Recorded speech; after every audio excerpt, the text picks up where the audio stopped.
Bien-aimés, après la vidéo 60, eh bien voici la numéro 61. Je ne me fatigue pas, j'espère que vous ne fatiguez pas trop non plus. Voilà mes amis, dans cette vidéo numéro 61, après avoir cherché un peu la face du Seigneur, j'ai pensé vous parler du plan de Dieu, comment vivre dans le plan de Dieu grâce au Saint-Esprit.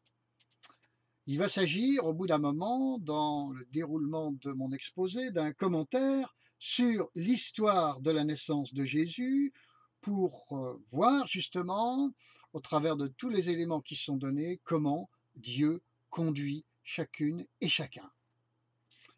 Alors, je commencerai par l'Épître aux Galates, au chapitre 5 et au verset 25, qui nous dit ceci, que si nous vivons par l'Esprit, marchons aussi par l'Esprit. Il faut convenir d'ailleurs que c'est précisément ce que beaucoup de chrétiens ne font pas. Le Saint-Esprit habite en eux, effectivement, mais ils ne se laissent pas conduire par lui.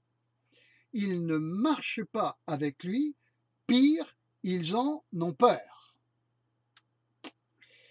Romains chapitre 8, verset 1 dit d'eux qu'ils marchent selon la chair, dans ces conditions-là.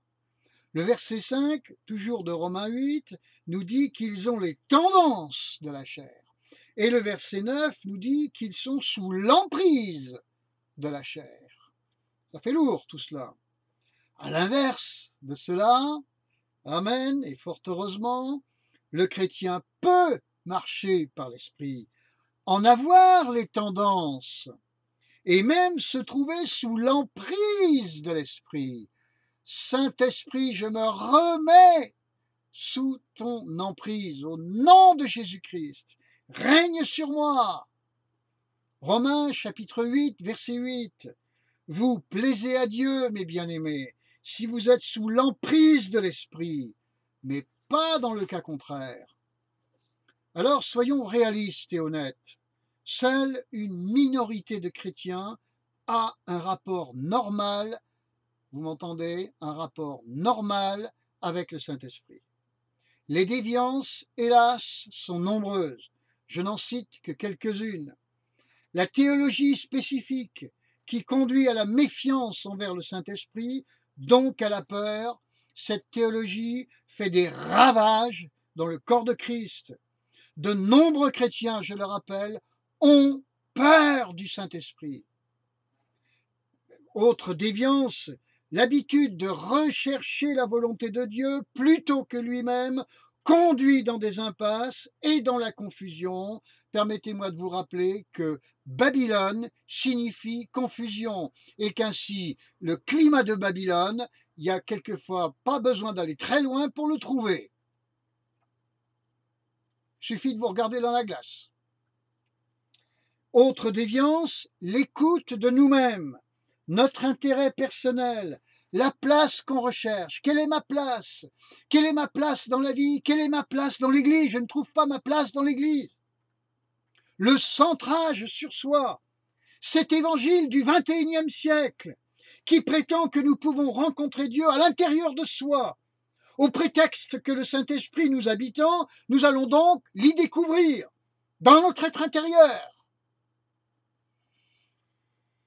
Et pan, nous sommes encore tournés vers nous au final. Je vous fais grâce d'une autre déviance, cet évangile des armes aux USA et maintenant parmi nous, abominable déviance.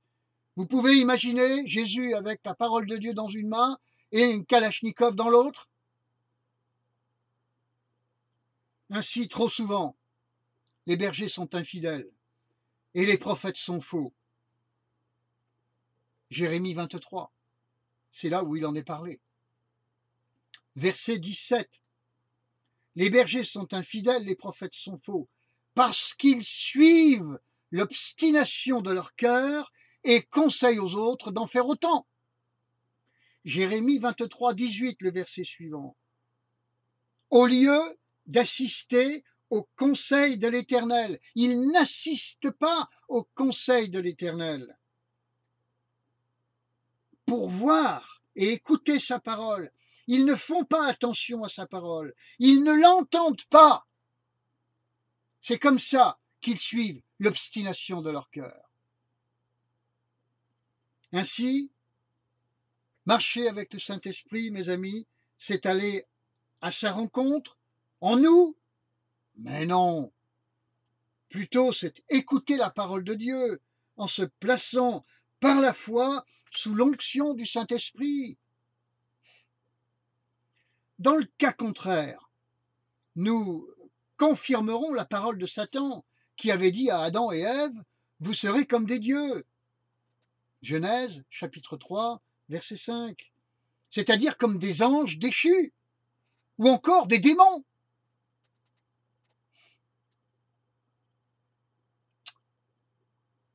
Il n'y a pas si longtemps que ça, un cher frère qui occupe des fonctions dans une église d'anciens me dit, je me suis trouvé dans un culte dans la région parisienne, le pasteur a prié, il a ordonné à tous les démons de sortir, j'ai senti 2 choses qui sortaient de moi. C'est un ancien. Et il me confie ça dans le creux de l'oreille. Ah, j'ai dit, mon frère, toi qui es ancien depuis tant d'années, s'il y avait 2 démons en toi, et il me décrivait ces 2 vents qui sont sortis. Il a senti réellement 2 choses là qui sont sorties de lui. Et il a compris de quoi il s'agissait. Au moment où le pasteur dans le culte où il était priait pour chasser les démons qui étaient dans l'assemblée ce dimanche matin là. Alors je lui ai dit, s'il y en avait 2 en toi, tu peux imaginer combien il y en a là ce matin dans l'église parmi les enfants de Dieu? Grosse question. Vous serez comme des dieux, comme des anges déchus, comme des démons. Et pour le moins, avec des démons, malheureusement. Même si certains diront, c'est pas biblique. Ouais, ils n'ont qu'à venir sur le terrain, ils vont voir. Si c'est pas biblique, des gens qui confessent Jésus-Christ et qui ont des démons, malheureusement. Depuis 1976 que j'en chasse, j'en ai vu des cas. Ainsi, mes amis, marcher par l'esprit, ça ressemble à quoi? Sans doute que la meilleure des réponses est le récit, justement, de la naissance du Seigneur Jésus, avec le rôle que tiennent les intéressés qui s'y trouvent impliqués. Alors, premièrement, Marie. Marie est une simple jeune femme, aimant Dieu, lui rendant un culte sincère et pur, ayant un projet de mariage avec Joseph. S'interroge-t-elle sur son existence? Non. Dieu est là. C'est suffisant. Cherche-t-elle une place particulière dans cette vie? Non, elle ne prétend rien. Cherche-t-elle la volonté de Dieu? Rien ne signale cela dans ce type de problématique et dans le texte. Rien ne signale ce type de problématique dans le texte. Pas du tout. Comment se définit-elle devant le Seigneur? Elle est juste sa servante. Luc 1, 38, à disposition du Seigneur. Marie est dans l'accueil. L'accueil de quoi? De la parole du Seigneur en elle. Juste ça. Luc, encore, chapitre 1, verset 38, mais la partie B, la dernière du verset. Marie est-elle un personnage compliqué? Non, pas du tout. Au contraire, elle est ultra simple. Et nous? Sommes-nous ainsi? Nous? Il y a là une piste, sans doute, cher bien-aimé en Christ, pour vivre et se laisser conduire par le Saint-Esprit, dans l'exemple de Marie. Marie, donc, sans question, simple, contente, j'ajouterais débonnaire, ce qui signifie pareil, la même chose, accueillant la parole de Dieu en elle, tout simplement. Encore une fois, qu'en pensons-nous? Nous? Deuxième personnage, Joseph. Joseph, lui, c'est un homme de classe, qui sait réagir face à ce qui ressemble à un scandale. Sa fiancée qui est enceinte, c'est pas de lui.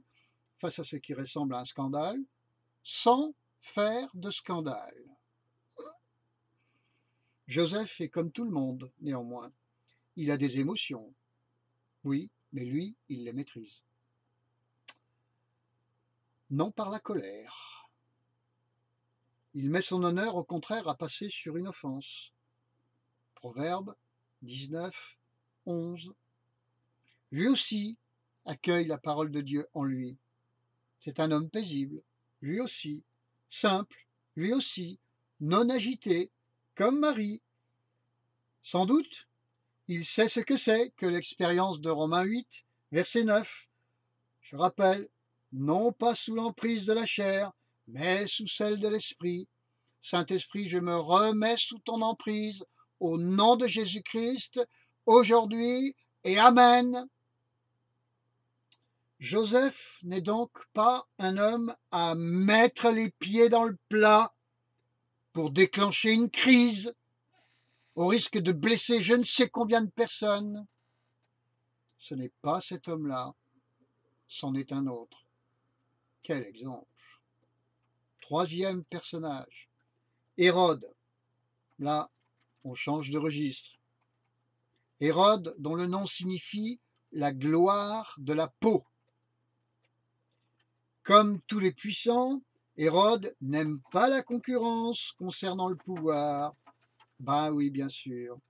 Face au danger du plan de Dieu, que représente la naissance du petit bébé, le roi des Juifs, il saisit les institutions religieuses, Matthieu chapitre 2, verset 4. Il fait l'hypocrite pour aller l'adorer, Matthieu chapitre 2, verset 8. Mais en réalité, il cherche à se débarrasser du gêneur. Et dans l'échec de cette entreprise, il montre le meurtrier qu'il est vraiment. Ainsi, dans l'Église, combien d'enfants, vous savez, des innocents, ont été tués par tous les Hérodes qui ne voulaient pas du plan de Dieu. Ils n'en voulaient pas parce qu'ils s'accrochaient à leur place, tant elle était honorifique pour eux. Vous savez, la gloire de la peau, donc celle des hommes. Quatrième personnage, on en mettra deux là pour le coup, même trois, les mages. Ils viennent de loin, ils sont étrangers, on ne les connaît pas, ils sont bizarres, ils n'ont pas le profil de surcroît. C'est quoi leur théologie au fait? Chercher le roi des Juifs dans les étoiles? Mais Dieu condamne l'astrologie. Isaïe 47, verset 13. Oui, c'est entièrement vrai. Mais ce qui est vrai aussi, c'est qu'il aime et fait grâce aux astrologues qui le recherchent sincèrement. Alors il va faire des exceptions quelquefois, en leur parlant du langage qu'ils comprennent, qu'ils connaissent. Et c'est ce que Dieu fait là. Réfléchissons.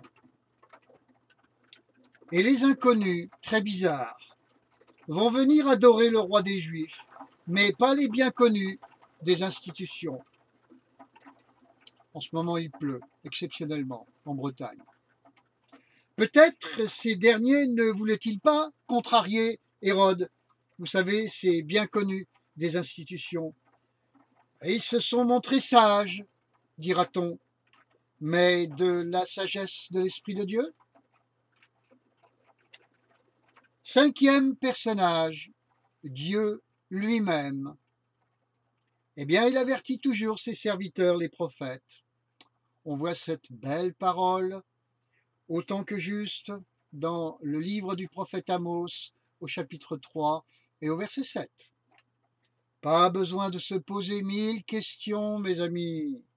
Dieu nous donne toujours les infos qu'il nous faut, face au danger, toujours les infos qu'il nous faut, fidèlement et toujours à temps.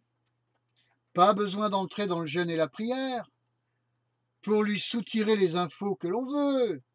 Si vous voulez être dans le jeûne et la prière, que ce soit pour être dans sa présence, se tenir dans sa présence, par amour pour lui, sera largement suffisant et le bon motif pour entrer dans le jeûne et la prière.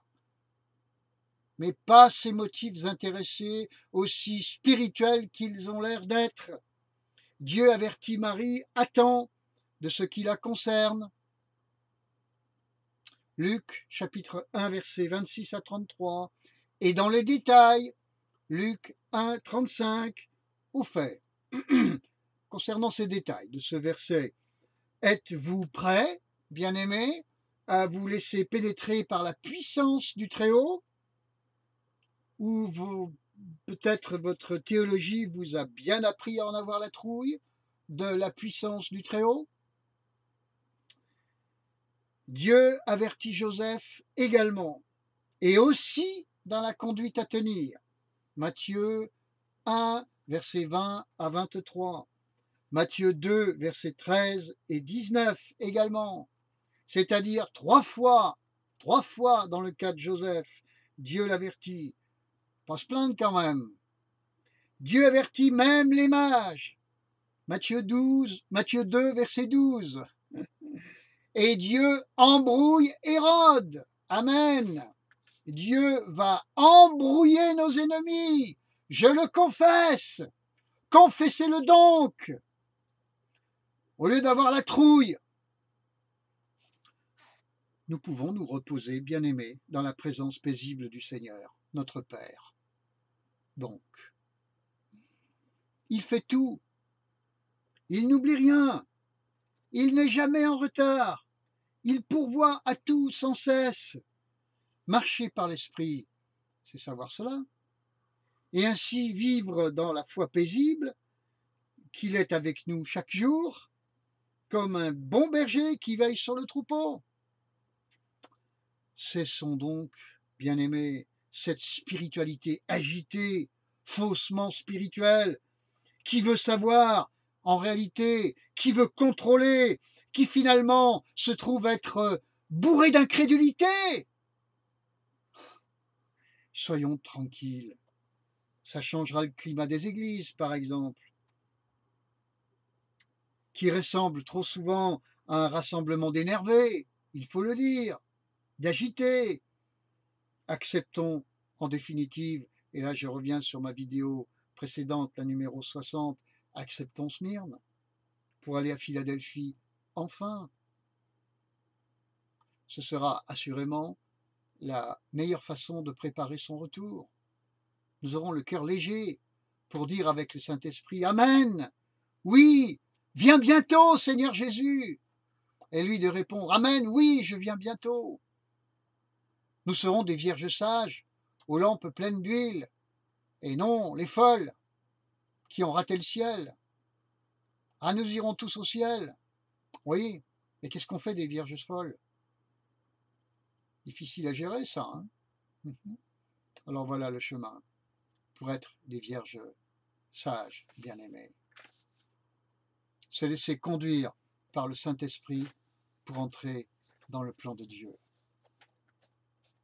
La vie normale pour vous, bien-aimés, c'est de vous trouver et de vivre dans le plan de Dieu.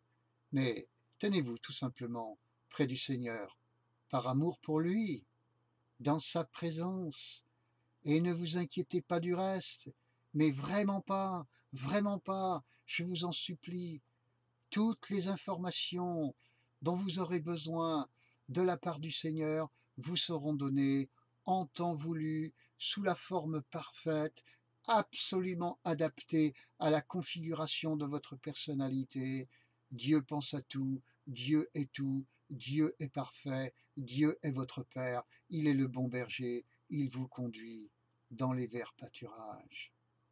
Vous voulez bien le laisser vous conduire dès maintenant dans ces verts pâturages, parce que si vous êtes doux de cœur, vous hériterez maintenant de la terre. C'est écrit dans Matthieu 5, les béatitudes, c'est-à-dire que sa bénédiction, elle est pour vous, maintenant, ici, tout de suite. C'est le style de vie auquel vous êtes appelés, c'est le style de vie pour lequel il a donné sa vie à la croix. Voulez-vous bien être simple, comme Marie, comme Joseph? Voulez-vous bien accepter que des gens bizarres, mais finalement aimant le Seigneur, qui ne vous ressemblent pas forcément, soient eux aussi sur le chemin du salut et finissent par le trouver. Voulez-vous bien accepter l'idée que Hérode, l'ennemi, le Seigneur va l'embrouiller, il ne pourra rien contre vous? Voulez-vous bien vous convertir à la marche par le Saint-Esprit pour vous trouver immanquablement dans le plan de Dieu? C'était juste ce que je voulais vous suggérer comme réflexion dans cette vidéo numéro 61, afin que vous soyez heureux, frères et sœurs. C'est ce que je vous souhaite sincèrement de tout mon cœur, vous embrassant toutes et tous dans le nom du Seigneur Jésus, même ceux que je ne vois plus. Qu'ils soient bénis, que vous le soyez toutes et tous, au nom de Jésus-Christ. Amen. Et à bientôt pour la suivante.